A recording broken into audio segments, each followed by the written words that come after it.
I want to start off this Family Guy discussion a little different than usual by asking you a question. What is Family Guy about? Well, isn't it obvious? You reply. It's about it's about a Family Guy. And while you're correct, could you genuinely describe to me what Family Guy is about? See, here's a challenge. Go to the comments section right now and give me a description of Family Guy, without just listing off the main characters or one of their traits. You really can't do it, can you? As a kid, Family Guy didn't have to do much other than just be Family Guy for me to get enjoyment out of it. That was enough. Hell, not even the official descriptions really tell you much about the show, either just running down character bios. Endearingly ignorant Peter and stay-at-home wife Lois reside in Quahog, Rhode Island, and have 3 kids. How exciting. Or they just try to describe the series in the most broad way possible, like, in a wacky Rhode Island town, a dysfunctional family strives to cope with everyday life as they are thrown from one crazy scenario to another. Like, that is probably the most accurate description, and even then, it tells you basically nothing. And that's because Family Guy has gone on for so long that there's no possible way it could have stuck to one singular vision.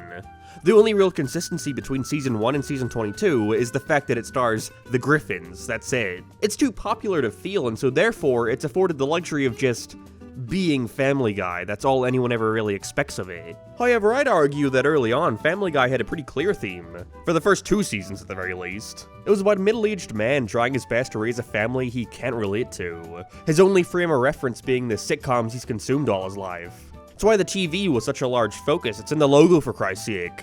I wish the pitch bible for Family Guy were easily accessible online. I'd love to see how Seth would have talked about the series before it was so well known that he didn't really have to anymore. But even then, if that were the concept, then unfortunately it's become pretty evident why the series couldn't stick to that initial vision for very long. And it's because this man doesn't exist anymore. The age of the sitcom is dead. The thing that Family Guy was a parody of is nothing more than a collection of series that you always skip past on streaming services to watch Saltburn instead. And so with that lack of focus, there was nothing left for Family Guy to do other than just be funny. Something which it accomplishes very well, up to a certain point at the very least. But with no core, no central theme, the rules for what they could and couldn't get away with started to bend more and more. The series lost its heart and became complacent in just doing what's expected of it, to be an edgy comedy and nothing more. But as times changed and people became a lot less tolerant towards this sort of humor, Family Guy was forced to tone down what had made it so successful in the first place. And so now, here it continues, becoming just kind of boring and directionless. And there's no character that I think exemplifies that more than Meg Griffin. You see, when I was a young kid, around 10 I want to say, Meg Griffin sucks. Intentionally so, to be fair, but I don't think she sucks in the way the writers are intending.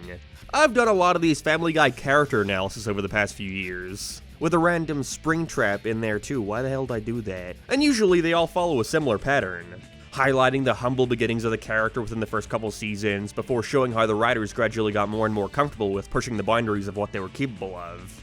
But see, I can't really do that with Meg, because in reality, Meg hasn't really changed all that much since the start of the show.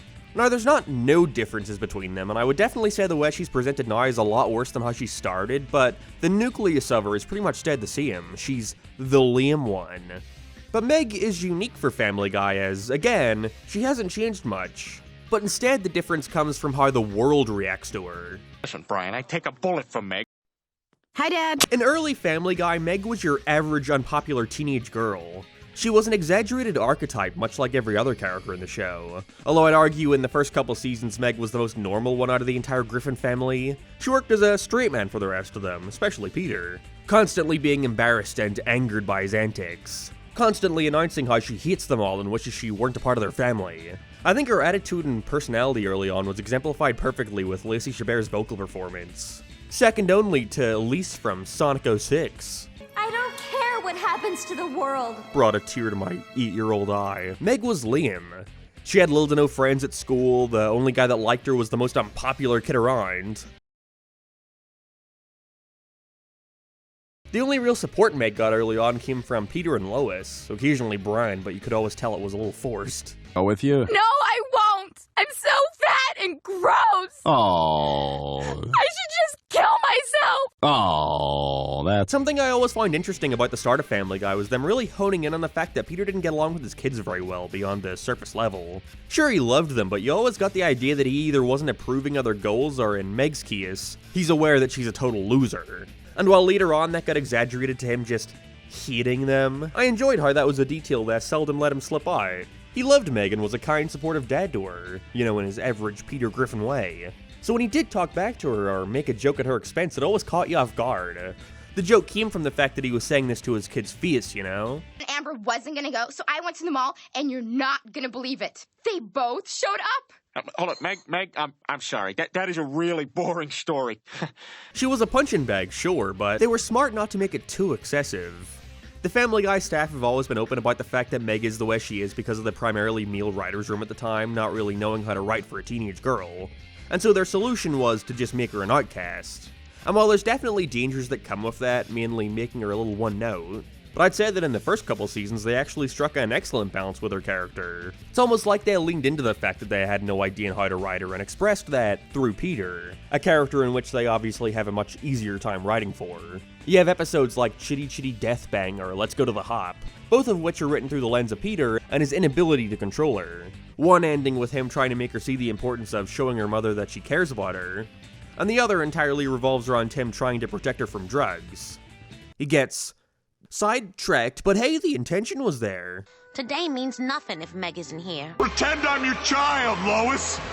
Not Meg, not Meg! Upon the revival, they really leaned into the fact that not only do Meg's peers hate her, but the entire world too. I'd really like to get more behind the scenes info into what exactly shifted in their mindset with the series, but for whatever reason that may be, I think they understood how unique of a position they were in, getting revived after cancellation.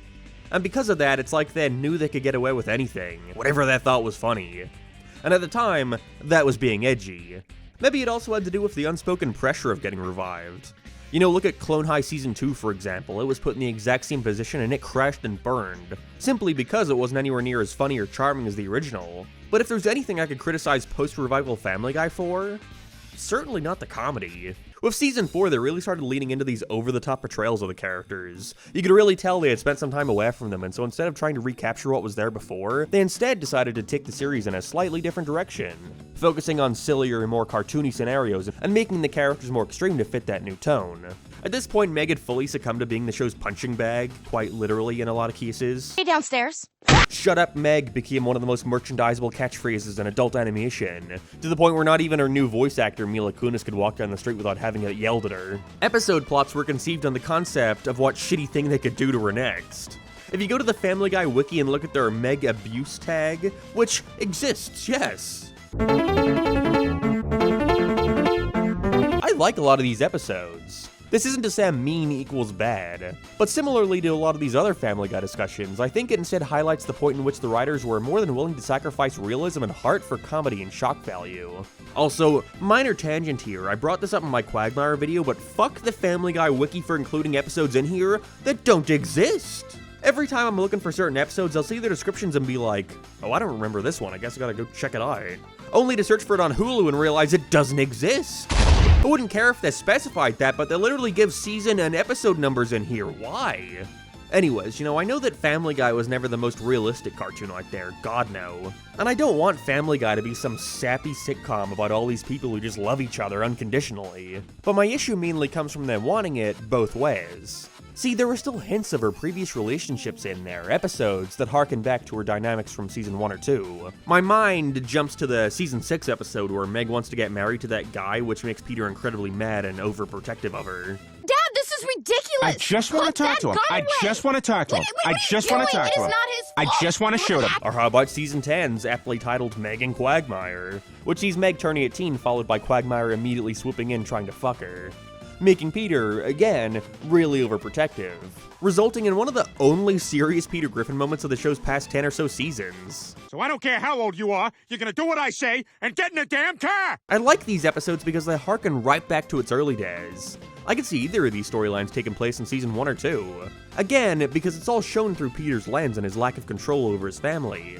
But for each of these cases, there's 20 episodes where they lock her in the house with burglars, accept her getting killed by their haunted house, selling her to the Goldman family. Some good episodes in here, but the goal was clearly a lot more focused on using Meg for cheap laughs at her expense, and not necessarily on funny laughs. This had me on the floor as a kid. I heard a noise. Is somebody downstairs? Oh, God, Meg, you startled me. I'm sorry. But cheap laughs nonetheless.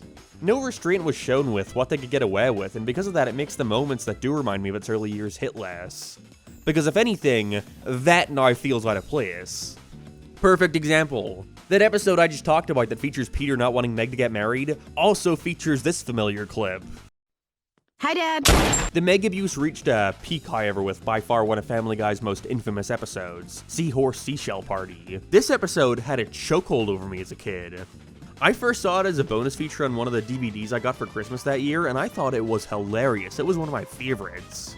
But years later, I saw a Mr. Enter video where he talked about how horrible it was.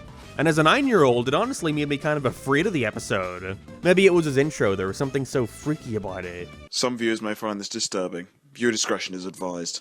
Anyways, there's no sugarcoating it. The episode is bad. Mid-season Family Guy was always at its best when it was trying to be funny, not really heartwarming.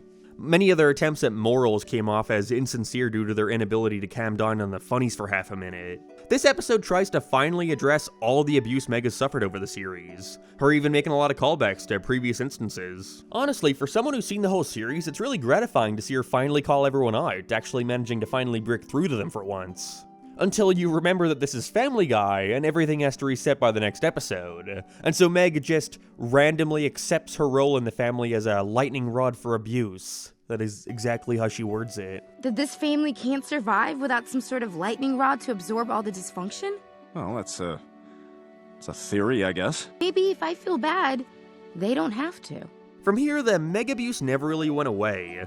And for a long time, that's how it seemed to remain. Until recently, when something interesting happened. Within the past few seasons of Family Guy, while never directly addressing it anywhere, people began noticing that the insults and shit flung at Meg started to become more and more infrequent. Maybe it's because of the staff bringing on more female writers, or perhaps it was due to edgy comedy being seen as a lot less acceptable now. Similar to what happened with Quagmire and toning down his sex past nature. But right now, at least. It seems as if there's been a newfound focus in making the Griffins feel like a family again, with Meg finally being able to take a break from her lightning rod duties. Happy ending, right? Well, no, because now, Meg is just fucking boring like the rest of them. Current Meg is so lame, even more so than before. They've really begun leaning into her being weird and desperate. Traits which were always there, admittedly, but now without the constant abuse that kind of works and automatically making you feel bad for her, now I just don't give a shit. Whoa! We can now see Meg break into such groundbreaking new roles like becoming a social media influencer and getting really fat, or getting hired as a foot fetish model, or carrying someone else's baby and getting pregnant. Well, no, it's the complete opposite. It seems like someone on the staff really likes Meg. Current Meg is just boring. She's super lame. They've removed the focal point of her character for the past 15 years and replaced it with nothing, and so all we're left with is Season 1 Meg, but more aimless. At least there she had a consistent goal of popularity, but now, it's whatever the plot demands. Middle Family Guy was overly edgy and went too far in a lot of places, but current Family Guy is just sort of nothing worth writing home by, and I'm not really sure which is the better outcome. At least there used to be something to talk about, you know? Watching a lot of the new season for this video reminded me of how badly I wanted to blow my brains out during that ranking video by the end. New Family Guy is so by the numbers. It is such a shell of its former self, which sucks because I do see a genuine effort here to improve upon what folks criticize so much about what came before, but when you have a series that's gone on for 400 episodes, it's obvious that eventually you're just gonna run out of things to do and say, becoming nothing but background noise. The only real positive I can give current Meg is that I like her relationship with Lois a little more. They recently aired this episode in season 22 called Snapple Decision, where the two of them seek out some fun and adventure after winning 10 grand, and honestly, it was refreshing to see a scene in which they both get kidnapped and Lois offers to sacrifice herself if it means letting Meg go. This would be typical for any other series, but for Family Guy, you're really breaking new ground, bravo! But even then, at the end of the day, it doesn't make me like Meg anymore. Like I said at the start of the video, this was never about how Meg was as a character. It was about how this world and the characters reacted to her. So more than anything, I'm happy to see the writers make a greater effort to make these characters feel like a real family guy. But ultimately though, do I care? No! Screw her, she sucks. Just shut up, Meg.